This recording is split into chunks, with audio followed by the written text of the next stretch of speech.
Alfred Hitchcock. The name itself conjures a very specific image, a portly silhouette, a dry, droll voice, and the undisputed title of the Master of Suspense. For decades, he was the architect of our collective nightmares, a director so precise, so in command of his craft, that he could manipulate an audience's heartbeat with a single camera angle or a well-placed silence. We celebrate him for films like Psycho, Vertigo, and The Birds, timeless monuments of psychological terror. But the public narrative, the one curated by Hollywood studios and Hitchcock himself, conveniently overlooks his most complex, most disturbing, and most obsessive creation. It wasn't a film. It was a woman. Or rather, a very specific type of woman, the cool, elegant, and ultimately doomed Hitchcock blonde. This is the story of the muses he built up in front of the camera and systematically tried to break down behind it, a dark saga of obsession, control, and psychological warfare that Hollywood has kept hidden in the shadows for far too long. Before we delve into the chilling reality behind the glamour of the silver screen, if you're interested in uncovering the hidden stories of cinema, please take a moment to subscribe to our channel and give this video a like. It helps us continue to bring these forgotten histories to light, and you won't want to miss what's coming next. The Hitchcock blonde was more than just a casting preference, she was an archetype, a fetishistic ideal meticulously crafted in the director's mind. Think of Grace Kelly in Rear Window, radiating an untouchable, aristocratic beauty. Think of Kim Novak in Vertigo, a mysterious, ethereal vision in gray. Or Tippi Hedren in The Birds, the epitome of sophisticated modern chic. On the surface, they were paragons of grace and composure, women who seemed to float above the sordid world of his films. But this serene exterior was a deliberate canvas upon which Hitchcock would paint his deepest anxieties and darkest desires. He sought not just actresses, but clay to be molded. The process began with a complete visual transformation. He would dictate everything. The hair, of course, had to be blonde, but not just any blonde. It was a specific, almost artificial shade, a platinum armor. The wardrobe was chosen by him personally, often without the input of the credited costume designer.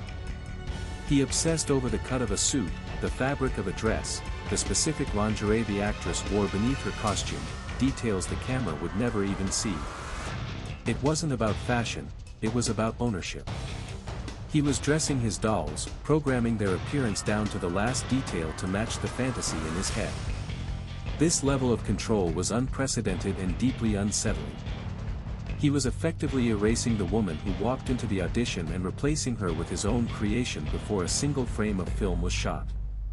But this aesthetic control was merely the prelude to a much more insidious form of manipulation. Hitchcock believed that to capture true fear, true anxiety, an actress had to experience it. He was a pioneer of psychological method acting, but the method was his, and the subject was his unsuspecting star. He would begin by systematically isolating them from the rest of the cast and crew. He would take them aside for private, lengthy conversations, creating an intense, almost suffocating bond of dependency. He made it clear that their success, their performance, their very presence in the film, was entirely in his hands. He would learn their personal fears and subtly weave them into the filmmaking process. He famously discovered Tippi Hedren's fear of birds and then, for the climactic attic scene in The Birds, he subjected her to a week of filming where real, panicked birds were physically thrown at her by stagehands. The mechanical birds that were promised had been replaced without her knowledge. Her terror in that scene is not acting, it is the documented footage of a woman being tortured, physically and emotionally, for the sake of a perfect shot. This wasn't a one-time occurrence. He would play cruel practical jokes, tell lewd and humiliating stories in front of the crew to elicit a specific shade of embarrassment he wanted on camera, and make unwanted romantic advances, blurring the line between director and predator. When his advances were rejected, as they invariably were, his behavior would turn cold, vindictive, and punitive. He told Grace Kelly, upon her engagement to Prince Rainier of Monaco, that he was happy she had found a good role for herself, a backhanded comment that revealed his possessive belief that she belonged to him and his cinematic world. He sought to break their spirit, to make them pliable, to strip away their own identity so that they could be filled with the one he had designed for them, the beautiful, terrified victim, a woman on the verge of a nervous breakdown. The camera, for Hitchcock, was not just a tool for storytelling, it was a weapon and a peephole, allowing him to exercise a level of control over these women that society would never permit. The characters they played, women in peril, women with dark secrets, women being stalked and controlled by obsessive men, were not just roles. They were a direct reflection of the psychological drama Hitchcock was orchestrating behind the scenes, casting himself as the ultimate puppet master. The psychological torment he inflicted was not random, it was a ritual. This obsession with the cool, unattainable blonde stemmed from a place of deep-seated insecurity and paradox. Hitchcock, a man acutely aware of his own unconventional appearance, seemed to be both worshipping and punishing the very ideal of beauty he felt was denied to him.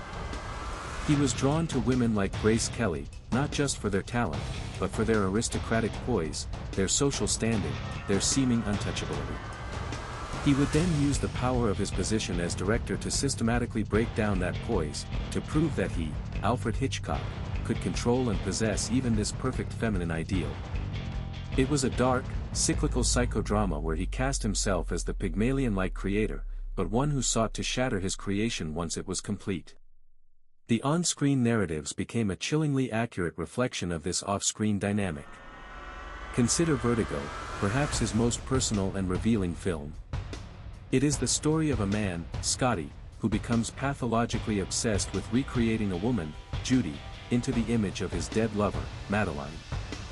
He dictates her hair, her clothes, her very mannerisms, mirroring Hitchcock's own methods with his actresses. The film is a haunting exploration of male obsession and the violent desire to control a woman's identity.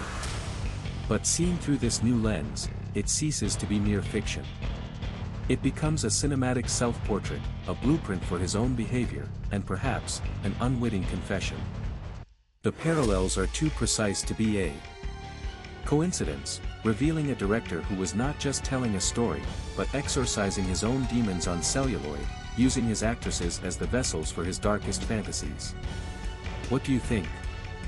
Was Vertigo a cinematic confession, a subconscious cry for help, or simply the work of a master manipulator who knew exactly how to blur the lines between art and reality? Let us know your thoughts in the comments below. This pattern of control and punishment reached its terrifying apex with Tippi Hedren. After the grueling production of The Birds, Hitchcock's obsession with her intensified during the filming of their next project, Marnie. He had her followed. He had her handwriting analyzed. He restricted her contact with other cast members and made increasingly explicit and aggressive romantic demands. He presented her with a horrifying ultimatum: she was to make herself sexually available to him, whenever and wherever he demanded. He was no longer the director, he was the warden, and she was his prisoner, locked into an ironclad studio contract. When Hedren, in a moment of profound courage, unequivocally refused and called his behavior disgusting, Hitchcock's carefully constructed mask of the charming, droll artist finally dropped. His response was cold, swift, and brutal. He looked at her and said, "I'll ruin your career." It was not an idle threat. It was a promise. He held her to her contract, paying her to do nothing. When other major directors, including François Truffaut, called to offer her roles, Hitchcock simply informed them that she wasn't available. He had built her into one of the most famous faces in the world, a bona fide movie star, and now he was leveraging that very fame to destroy her, to make an example of her. He was proving that his power was absolute.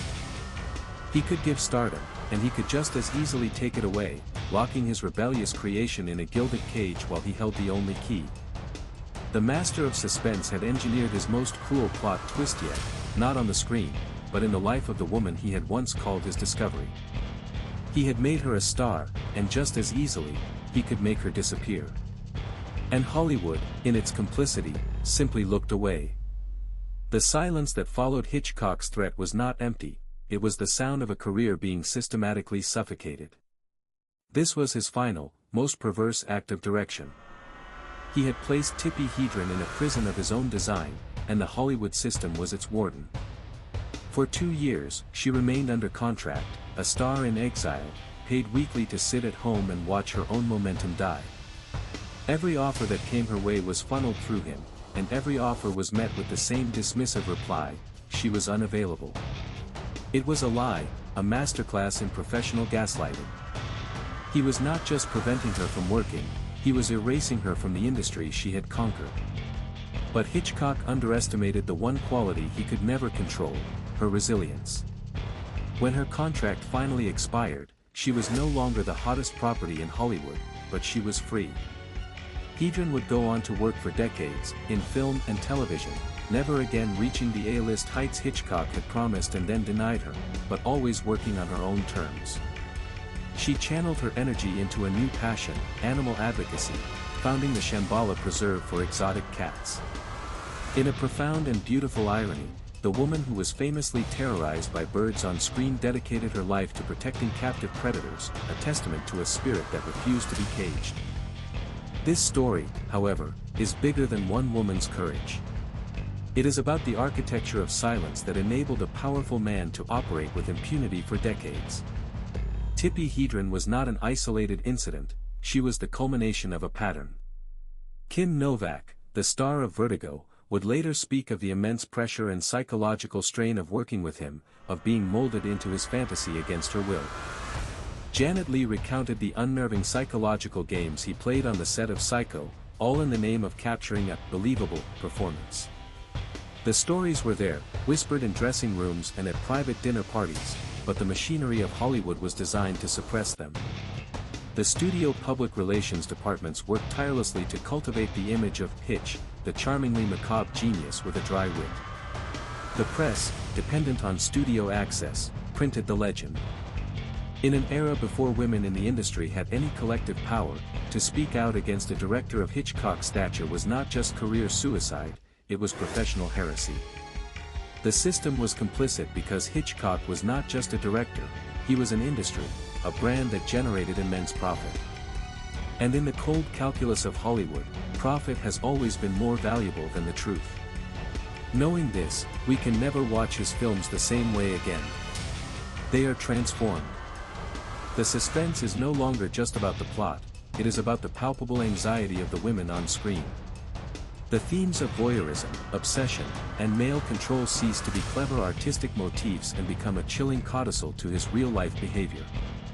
When we watch James Stewart's character in Rear Window, spying on his neighbors and objectifying Grace Kelly through his lens, we are no longer just watching a character, we are seeing through Hitchcock's own eyes. The camera is not a neutral observer, it is his personal tool of scrutiny, control, and possession. The films become a public diary of his private pathologies. The Master of Suspense was not just creating fiction, he was documenting his own dark psyche, projecting his desires and his cruelty onto the largest screen possible, and we, the audience, paid for the privilege of watching. His genius was in making us complicit in his gaze, in making his obsessions our entertainment. For decades, the full truth remained hidden in plain sight, encoded in the very celluloid of his masterpieces. It was only years later, as the cultural landscape began to shift and brave women like Tippi Hedren and Kim Novak began to tell their stories with unflinching honesty, that the carefully constructed facade of Alfred Hitchcock began to crumble. The rise of the #MeToo movement provided a new, essential context, allowing these historical accounts to be seen not as the bitter complaints of difficult actresses, but as the harrowing testimony of survivors. The portly silhouette with the droll voice was recast. He was still a cinematic visionary, an undisputed master of his craft whose influence is immeasurable. That truth is undeniable. But he was also a predator who used his power, his camera, and his intellect as weapons against the very women he purported to idolize. His legacy is now forever, and rightfully, complicated. He was the architect of our nightmares, yes, but we now understand that the most terrifying horror story was the one that unfolded when the cameras stopped rolling. The final, chilling plot twist is that the monster in Hitchcock's films was, all too often, the man behind the camera. If you believe these hidden histories deserve to be brought out of the darkness and into the light, please subscribe to our channel and give this video a like. The truth is often more complex and disturbing than fiction, and with your support, we will continue to uncover the stories that Hollywood tried to bury forever.